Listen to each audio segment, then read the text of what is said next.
South Indian tiffins చేయగల 2 years experience కలిగిన చెఫ్లు కావాలి. Hotel 1977. Welcome to Suman TV. నేను మీ నవీన్. ప్రస్తుతం నేను కుప్పం నియోజకవర్గంలోని కుప్పం రూరల్లో ఉన్నాను. ఇక్కడ వచ్చేసేసి కుప్పం ఇంజనీరింగ్ కళాశాల వద్ద అయితే నేను ఉన్నాను.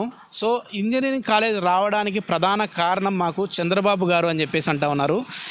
ఇక్కడ నుంచే చాలామంది ఎంతోమంది ఇంజనీర్లు అయ్యారు. ఇప్పుడు వాళ్ళు అంటే చాలా వరకు అంటే పూర్ టు రిచ్ అని చెప్పేసి ఎట్లా అంటూ ఉంటారో ఆ విధంగా పూర్ టు రిచ్గా తయారైంది ఇక్కడ నుంచి అని చెప్పేసి ఈ నియోజకవర్గానికి సంబంధించిన ప్రజలే కాకుండా చాలా వరకు ఈ అప్పుడు ఉమ్మడి రాష్ట్రంగా ఉన్నవారు కూడా చెప్తూ ఉంటారు. ఒకసారి ఇక్కడ ఉన్న యూత్తో అయితే మనం మాట్లాడదాం. హాయ్ అండి, నమస్తే. నమస్తే. మీ పేరు? సురేష్ గారు. ఓకే, అసలు ఏంటి, ఎప్పుడు ఇది స్టార్ట్ అయింది ఇంజనీరింగ్ కాలేజీ, ఎవరి హ్యాండ్లో వచ్చింది? సార్ దగ్గర చూసినట్లయితే ఒక 25 సంవత్సరాల ముందరనే చంద్రబాబు కుప్పంలో ఎమ్మెల్యే అయిన తర్వాత ఆయన వచ్చిన తర్వాత ఇమీడియట్లీ ఈ కాలేజ్ అనేది శాంక్షన్ అయ్యి బిల్డ్ చేయడం స్టార్ట్ చేశారు. గత 20 సంవత్సరాలు అయిపోయింది అనమాట. ఇక్కడ వచ్చేసేసి చంద్రబాబు నాయుడు గారు మరి ఇన్ని సంవత్సరాల నుంచి కూడా అంటే దగ్గర 30 నుంచి 35 సంవత్సరాల వరకు కూడా ఇక్కడ కుప్పం నుంచి ప్రాతినిధ్యం వహిస్తూ ఉన్నారు. అదేవిధంగా 3 తడవలుగా ముఖ్యమంత్రిగా ఉన్నారు. కానీ ఐటీ ఇండస్ట్రీ రాలేదు ఇక్కడికి. అంటే ఏంటి ఆయన ఇప్పుడు వైసీపీ వాళ్ళు చెప్పేది ఏంటంటే ఆయనకి చిత్తశుద్ధి లేదు, ఆ నియోజకవర్గాన్ని ఆయన పట్టించుకోలేదు అంటూ ఉన్నారు. అసలు ఇక్కడ ఈ నియోజకవర్గంలో జరిగిన అభివృద్ధి ఏంటి? సార్ వైసీపీ వాళ్ళు కూడా ముఖ్యంగా గమనించాల్సింది ఏమంటే ఈ 5 సంవత్సరాలు వాళ్ళు వచ్చినారు.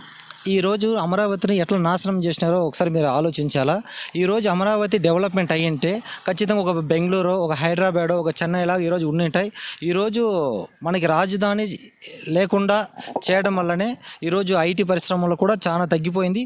సో ఖచ్చితంగా చంద్రబాబు నాయుడు గారు వచ్చింటే ఖచ్చితంగా ఈ 5 సంవత్సరాలు ఎయిర్పోర్ట్ వచ్చింటాయి, ఐటీ ఇండస్ట్రీలు వచ్చింటాయి, పెద్ద కంపెనీలు వచ్చింటాయి. ఖచ్చితంగా చదువుతున్న ఎడ్యుకేషన్ స్టూడెంట్స్కి మంచి జాబ్స్ వచ్చింటాయి సార్.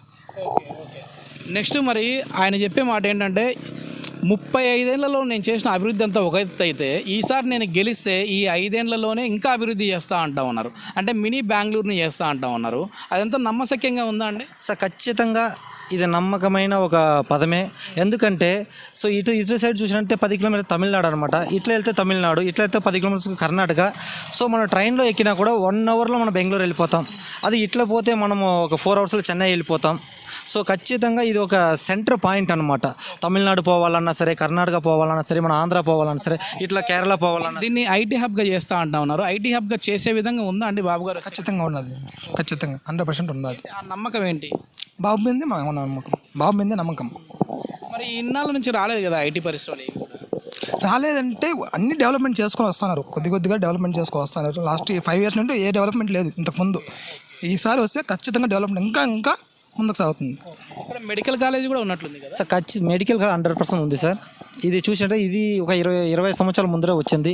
ఈరోజు ఈ మెడికల్ కాలేజ్ కట్టడం వల్ల సో కుప్పం నుంచి కాకుండా బయట డిస్ట్రిక్ట్ నుంచి కానీ బయట రాష్ట్రాల గురించి వచ్చి ఇక్కడ చదువుతూ ఉన్నారు. ఉన్నాయి సార్. మీ పేరు ఏం పేరు? నా పేరు కోదండ. ఎట్లా ఉంది ఇక్కడ? మామూలుగా మీరు చాలామందిని కూడా స్టూడెంట్స్ని ఎక్కువ చూస్తూ ఉంటారు కదా. సో ఈ కాలేజీ పడిన తర్వాత అదేవిధంగా ఈ మధ్య కాలంలో జరిగిన అభివృద్ధి ఎట్లా ఉంది? అభివృద్ధి చాలా బాగుంది. చంద్రబాబు నాయుడు వచ్చిన తర్వాత అభివృద్ధి చాలా బాగుంది.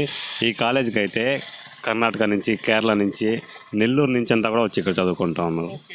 అక్కడి నుంచి ఇక్కడ వచ్చి చదువుకుంటా ఉన్నారు. మా ఫ్రెండ్స్ కానీ ఉన్నారు కాలేజీలోని. నెల్లూరు నుంచి కూడా ఇక్కడికి వస్తా ఉన్నారు. పుంగునూరు, కల్లూరు ఆ ఏరియా నుంచి మొత్తం. బాబు గారు అసలు గెలిచే విధంగా ఉన్నారండి? ఎందుకంటే ఇప్పుడు మనకి పదే వినిపిస్తున్న మాట ఏంటంటే అసలు కుప్పంలో కూడా చంద్రబాబు గారు ఓడిపోయే విధంగానే కనబడుతుంది అని చెప్పేసి వైసీపీ వాళ్ళు అంటూ ఉన్నారు. నిజంగా ఆ పరిస్థితి ఉందా ఇక్కడ? ఖచ్చితంగా లేదు. వైసీపీ వాళ్ళకి ధనబలం ఉంది, చంద్రబాబు నాయుడికి జనబలం ఉంది. జనబలాన్ని మీరు ఆల్రెడీ చూసింటారు. ఈ మధ్య జనాలు ఇంకా ఎక్కువే ఉన్నారే కానీ వాళ్ళకి డబ్బు బలం మాత్రమే ఉంది, జనబలం లేదు. కుప్పం ప్రజలు డబ్బులకి అమ్ముడుపోరా? అంటే డబ్బులు తీసుకొని ఓటు ఎక్కువ ఇచ్చారంటే ఎవరు ఎక్కువ ఇస్తారంటే వాళ్ళకి ఓటు వేయరా? ఖచ్చితంగా వేయరు. పెద్దోళ్ళు ఇంతకుముందు ఏదన్నా పొరపాటు చేసిండొచ్చు. ఇప్పుడున్న వాళ్ళంతా చదువుకోండే వాళ్ళే, అందరికీ నాలెడ్జే ఉంది. డబ్బు తీసుకొని ఓట్లు వేసేయనంత తెలివి తక్కువ వాళ్ళు ఎవరు లేరు. మెజార్టీతో బాబు గారు గెలిచే విధంగా సో వాళ్ళు చెప్తున్నారు మేము 25,000 ఓట్లతో మెజార్టీతో వస్తామని. వాళ్ళకి 25,000 ఓట్లు అసలు రావు. ఎవరికి? ఈసీపోళ్ళు వాళ్ళు చెప్తున్నారు ఏంటి, మేము 25,000 ఓటు మెజార్టీతో గెలుస్తాము అని చెప్తున్నారు. వాళ్ళకి 25,000 ఓట్లు కూడా రాదు. చంద్రబాబు నాయుడు గారు ఈసారి 1,00,000 మెజారిటీ పైనే గెలుస్తాడు. లక్ష మెజార్టీ ఎక్కడ చూసినా ఈ మాట వినపడతా ఉంది. అది సాధ్యమే అంటారా? ఎందుకంటే ఇదేదో ఒక స్లోగన్ లాగా వినపడతా ఉంది, కానీ మనం ఒకసారి క్యాలిక్యులేషన్ లాగా చూసినా కూడా 65,000 మెజార్టీ గతంలో, తర్వాత వచ్చేసేసి తగ్గుతూ వచ్చింది 55కి, తర్వాత వచ్చేసేసి 30కి కూడా పడిపోయింది మొన్న చూస్తే మనము.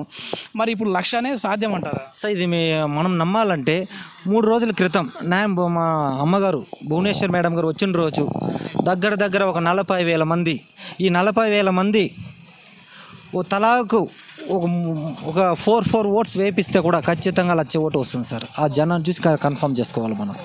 మెజార్టీ అయితే మంచిగానే వస్తుంది అంటారు ఈసారి 1,00,000 మెజార్టీ. ఓకే, చూద్దాం. ఎందుకంటే యువత అంతా కూడా అయితే ఖచ్చితంగా ఇప్పుడు మేము బాబు గారి వైపే ఉన్నాము. మా నియోజకవర్గమే కాదు, రాష్ట్రం అభివృద్ధి అవ్వాలి అని అంటే మళ్ళీ చంద్రబాబు గారు ముఖ్యమంత్రి అవ్వడం చాలా అవసరము. ఐటీ పరిశ్రమలు రావాలి అన్నా ఆయనే రావాలి అని చెప్పేసి యువత చెప్తా ఉన్నారు. చూద్దాం, ఎందుకంటే ఇంకా ఇతర నియోజకవర్గాల ప్రజల అభిప్రాయాలు కూడా ఉంటాయి.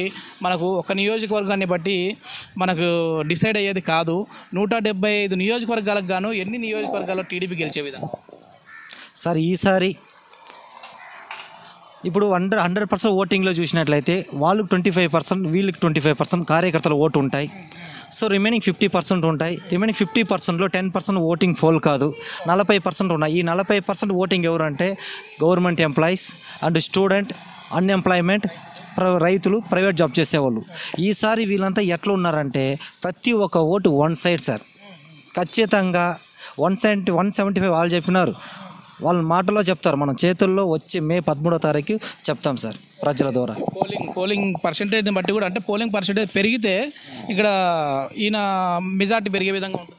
ఖచ్చితంగా సార్ మెజార్టీ పెరుగుతుంది. ఓకే, చూద్దామండి. ఎందుకంటే 13వ తారీఖు పోలింగ్ శాతం ఎంత ఉంటుంది అనేది అయితే కూడా వేచి చూద్దాం. సుమన్ టీవీలో మీ పర్సనల్ అండ్ బిజినెస్ ప్రమోషన్స్ కోసం కింది నెంబర్కి కాంటాక్ట్ చేయండి.